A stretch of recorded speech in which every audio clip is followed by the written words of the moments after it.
Cerita dari bumi ke nyalang. Antara fokus hari ini perkembangan pembinaan blok Sekolah Kebangsaan Rakyat Jalan Haji Bolhasan Kuching.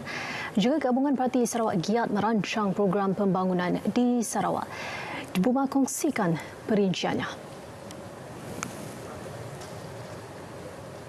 Baik, terima kasih Nurul.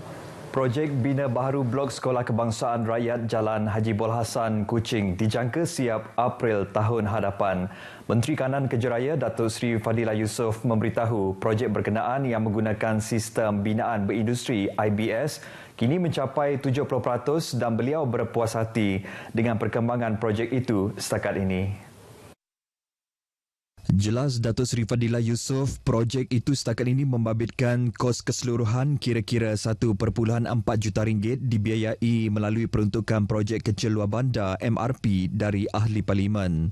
Beliau yang juga Ahli Parlimen Petrajaya menambah peruntukan tambahan akan diusahakan bagi menyiapkan bangunan tersebut yang akan menempatkan pejabat pentadbiran sekolah, bilik serbaguna dan makmal. Beliau memberitahu pemberita selepas melawat tapak projek sekolah terbabit di Kuching.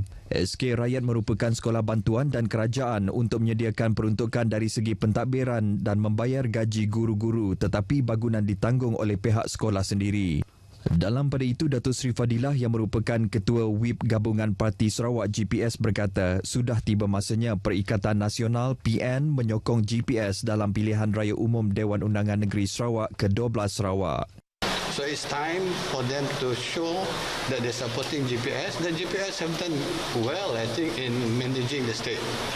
In particular, managing not only COVID, but also how we address the crisis and how we put the economic stability of the state and helping the people. Tambah beliau, ia seperti mana yang telah dilakukan oleh GPS dalam membantu menstabilkan kerajaan di peringkat persekutuan. Program-program pembangunan yang sedang dirancang oleh Gabungan Parti Sarawak GPS perlu diteruskan dan dilaksana dengan lancar tanpa ada halangan atau gangguan. Menurut Timbalan Presiden Parti Pesaka Bumiputera Bersatu PBB, Dato' Amar Douglas Sugambas merangkap Timbalan Ketua Menteri. Ia boleh dipastikan melalui sokongan terhadap GPS pada pilihan raya negeri tidak lama lagi. Bercakap pada perjumpaan dengan pemimpin akar umbi PBB Bukit Saban di Sepau, Dato' Amar Douglas menjelaskan sokongan berterusan rakyat bermaksud agenda-agenda baharu pembangunan negeri juga dapat dilaksana dengan jayanya. Fokus GPS adalah untuk meningkat taraf sosioekonomi rakyat terutamanya meningkatkan pendapatan penduduk luar bandar melalui aktiviti pertanian dan peternakan moden. Pada masa sama, turut menekankan pembangunan pendidikan dan usaha menambah baik kemudahan telekomunikasi. Tambah Datuk Amar Douglas, Sarawak bertuah mempunyai Ketua Menteri Datuk Patinggi Abang Johari Tun Openg yang memiliki cara tersendiri mencari serta mendapatkan perbelanjaan untuk membangunkan negeri ini. Terdahulu sebelum perjumpaan tersebut, beliau berkesempatan meninjau perkembangan kerja-kerja naik taraf dan pemulihan sistem saliran Tanjung Sebekut Sepau yang bernilai 3.8 juta ringgit. Pembinaan projek Jalan Telahak Meritam Buang Abai Pengkalan Rejab Fasa 4 di Limbang perlu disegerakan. Timbalan Menteri Pembangunan Luar Bandar 2, Datuk Hasbi Habibullah berkata, projek berkenaan amat dinanti-nantikan penduduk terutamanya mereka yang tinggal di pesisir sungai. Progres dalam briefing lah 80%. Dan supposed to be completed dengan EOT-nya 7 Januari 2022. Jadi kami berharap sangat kali lah dapat jalan raya di sepanjang pesisir sungai. So itu kita memohonlah kepada semua pihak ya. JKR watching the contractor pun ni tolonglah selesaikan amanah yang telah pun diberikan kepada anda semua lah untuk menyiapkan projek ini. Beliau yang juga Ahli Parlimen Limbang memberitahu jalan itu merupakan kemudahan infrastruktur yang ditunggu-tunggu dan menjadi harapan rakyat sejak sekian lama. Datuk Hasbi menyatakan demikian kepada pemberita selepas meninjau perkembangan projek terbabit di Limbang. Kolaborasi antara Miri FM dan RTM Negeri Sembilan dilihat satu langkah yang baik dalam usaha mengetengahkan budaya masing-masing. Menteri Pengangkutan Sarawak Datuk Seri Lee Kim Shin yang juga penyandang Ahli Dewan Undangan Negeri Senadin berkata, Kerjasama ini dapat meningkatkan lagi taraf penyiaran selain berkongsi idea untuk menerbit program lebih menarik untuk pendengar. Datuk Seri Lee Kim Shen berkata penganjuran program secara bersama ini bukan hanya untuk masyarakat dan pendengar melihat persembahan daripada artis jemputan semata-mata, malah menonjolkan penyampai radio di kedua-dua stesen. Tambahnya, penyampai-penyampai radio juga perlu memainkan peranan masing-masing untuk meningkatkan rating mereka. Beliau berkata demikian pada program rakaman Showcase Hello 2022 di Auditorium Pustaka Negeri Sarawak, Miri. Showcase Hello 2022 merupakan rancangan istimewa berbentuk rakaman yang akan disiar oleh Miri FM dan Negeri FM pada 1 Januari 2022 melalui akaun Facebook stesen masing-masing.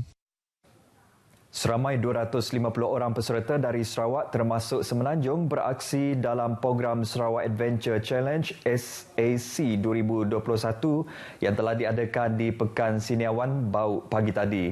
Penganjuran SAC edisi kelima tersebut melibatkan acara campuran sukan berbasikal dan larian merentasi laluan sepanjang 52 km melalui Serembu Eco Park serta beberapa kampung di sekitar Siniawan.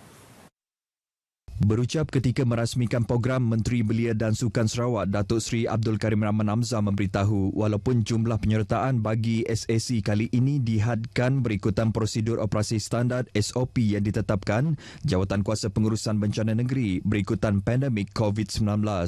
Namun penyertaan peserta tempatan merekodkan peningkatan daripada 40% pada tahun sebelum ini kepada 90% pada kali ini. Berikutan itu, beliau berharap penganjuran SAC akan datang terus menyaksikan penyertaan lebih ramai peserta tempatan selain dari dalam dan luar negara. Beliau yang juga Menteri Pelancongan, Kesenian dan Kebudayaan Sarawak juga berkata, program sukan riadah sebegini bukan sahaja penting dalam menerapkan budaya sihat dalam kalangan masyarakat, malah mampu mempromosi lokasi menarik di Bumi Kenyalang yang berpotensi untuk menjadi pilihan para pelancong. Justru beliau juga berharap penganjur SAC akan meluaskan lagi skop tempat-tempat menarik yang terdapat di Sarawak sebagai lokasi penganjuran pada masa akan datang. Sebuah bot nelayan tempatan ditahan pada jarak lebih kurang 9.5 batu nautika dari timur laut Tanjung Pasir Mas, Kuala Paloh di Tanjung Manis malam. Menurut Pengarah Zon Maritim Tanjung Manis, Komander Maritim Gilbert Tinggak Numpang, turut ditahan 4 kru warga tempatan termasuk tekong dan peralatan menangkap ikan serta hasil tangkapan ikan campur yang dianggarkan sebanyak 2 tan metrik. Komander Maritim Gilbert Tinggak menerusi kenyataan media memaklumkan bot terbabit dikendalikan seorang tekong dan 3 kru berumur lingkungan 20 hingga 49 tahun. Dedahnya tahanan dibuat semasa kapal maritim KM Semilang dalam rondaan operasi permai di sekitar perairan Belawai kira-kira pukul 2 petang. Kes disiasat di bawah Akta Perikanan 1985 kerana melanggar syarat lesen iaitu menjalankan aktiviti menangkap ikan di kawasan yang tidak dibenarkan. Baik saudara, sekian perkembangan berita dari Sarawak. Kita kembali bersama Nurul di Angkasa Puri. Silakan Nurul. Terima kasih Bumah di atas perkembangan itu. Baik saudara, sebelum ke perkembangan